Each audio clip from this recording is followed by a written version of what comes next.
এক ভাই প্রশ্ন করেছেন যে নামাজের ভিতরে যদি রাকাত সংখ্যা ভুলে যায় তাহলে করণীয় কি। আসলে এমন একটা পরিস্থিতি আমাদের অনেকেরই প্রায় সময় হয়ে থাকে যে আমরা যখন নামাজে দাঁড়াই যাই, 4 রাকাত বিশিষ্ট নামাজ বা 2 রাকাত বিশিষ্ট নামাজ যখন একজন ব্যক্তি পড়ে, তখন হঠাৎ করে সে ভুলে যায় যে আমি কত রাকাত নামাজ পড়লাম, কি 2 রাকাত না 4 রাকাত না 3 রাকাত।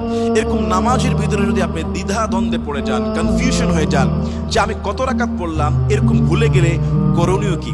আসলে নামাজের এই রাকাত সংখ্যাটা ভুলিয়ে দেওয়ার জন্য সবসময় একটা শয়তান কাজ করে। খিনজিব নামক একটা শয়তান আছে। রাসূল সাল্লাল্লাহু আলাইহি সাল্লামের কাছে একজন সাহাবী অভিযোগ করলেন যে হুজুর, আমি নামাজের ভিতরে আমার দুনিয়াবি অনেক খেয়াল চলে আসে। দুনিয়াবি খেয়াল চলে আসা মানে নামাজের ভিতর থেকে হারিয়ে যাওয়া, নামাজ ভুল হওয়ার সম্ভাবনা তৈরি হয়ে যাওয়া। এই দুনিয়াবি যখন বিষয়গুলো খেয়াল চলে আসে তখন করণীয় কি বা বর্জনীয় কি। রাসূল সাল্লাল্লাহু আলাইহি সাল্লাম বলেছেন, নামাজের ভিতরে এই দুনিয়াবি বিষয়গুলো যে নিয়ে আসে সে হলো খিনজিব শয়তান।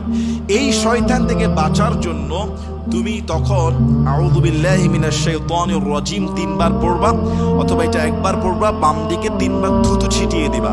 এবং সেই সাহাবী পরবর্তীতে এই আমাল করার কারণে তার ভিতরে নামাজের ভিতরে যে ওয়াসওয়াসা তৈরি হতো সব দূর হয়ে যায়। সুবহানাল্লাহ। এখন তো আমরা নামাজরত অবস্থায় আসলে মসজিদে কিংবা বাসার জায়নামাজে থুতু ফেলতে পারি না, কিন্তু আমরা আউযু বিল্লাহি মিনাশ শাইতানির রাজিম পড়তে পারি মনে মনে, বা একটু থুতু ছিটানোর ভান করতে পারি।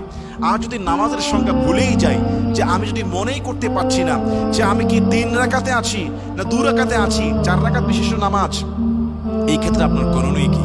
এই ক্ষেত্রে ফোকায়ে একরাম যারা, স্কলার যারা, তারা ইমামরা মতামত দিয়েছেন, আপনি চিন্তা আপনার মনের ভিতরে যেটা সবচেয়ে বেশি জোর দেয় যে আমি মনে হয় নামাজের 3 রাকাতেই পড়ছি, এটাই বেশি সায় দিচ্ছে, তাহলে 3 রাকাত ধরে নেবেন।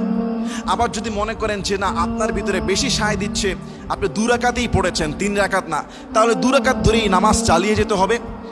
আর যদি মনে হয় যে আপনার ভিতরে এমন হচ্ছে যে 3 না 2, দুইটাই আপনার কনফিউশন হচ্ছে, মানে দুইটাই 50-50 মনে হচ্ছে, কোনোটার প্রতি জোর আসতেছে না যে 3 রাকাত পড়েছি বা 2 রাকাত পড়েছি, সেই ক্ষেত্রে ফকিহ যারা, তাদের মতামত হলো সর্বনিম্নটা ধরে নেওয়া। মনে করুন আপনার কাছে মনে হচ্ছে 2 রাকাত বা 3 রাকাত, 2 রাকাত বা 3 রাকাত, দুইটাই 50-50 মনে হচ্ছে, তাহলে আপনার তখন 2 রাকাত ধরে নেবেন, কমটা ধরে নিয়ে বেশিটা আদায় করে নেবেন। আর নামাজ যখন পড়বেন খুশু আর খুজুর সাথে দাঁড়াবেন, কারণ আল্লাহ পাক রব্বুল আলামিন বলেছেন, قد أفلح المؤمنون الذين هم في صلاتهم خاشعون। আল্লাহ বলেছেন ওই সমস্ত মুমিনরা সফল কাম যারা তাদের নামাজে সালাতের ভিতরে খুশু আর খুজু অবলম্বন করে। এমন খুশু আর খুজু, রুজু, একাগ্রতা, দুনিয়ার সমস্ত চিন্তাগুলো একদিকে ফেলে দিয়ে রব্বুল আলামিনের দিকে সম্পূর্ণ মনোযোগী হয়ে, আল্লাযীনা হুম ফি সালাতিহিম খাশিউন, যারা এই খুশু খুজু একাগ্রতা একেবারে সম্পূর্ণ চিন্তা আল্লাহর দিকে মনোনিবেশ করে দাঁড়াবে, আল্লাহ পাক রব্বুল আলামিন বলছেন কদ আফলাহাল মুমিনুন, ওই সমস্ত মুমিনরা হলো সফল কাম, সাকসেস। আল্লাহু আকবার। এজন্য নামাজের ভিতরে, নামাজের আগেই পাক পবিত্রতা অবলম্বন করে খুশু খুজুর সাথে, একাগ্রতার সাথে আল্লাহর সামনে বিনয়ের সঙ্গে দাঁড়িয়ে যাওয়া। আল্লাহ তাআলা আমাদের সবাইকে বুঝার এবং আমল করার এবং একাগ্র চিন্তে নামাজ সালাত আদায় করার তৌফিক দান করুন। আল্লাহুম্মা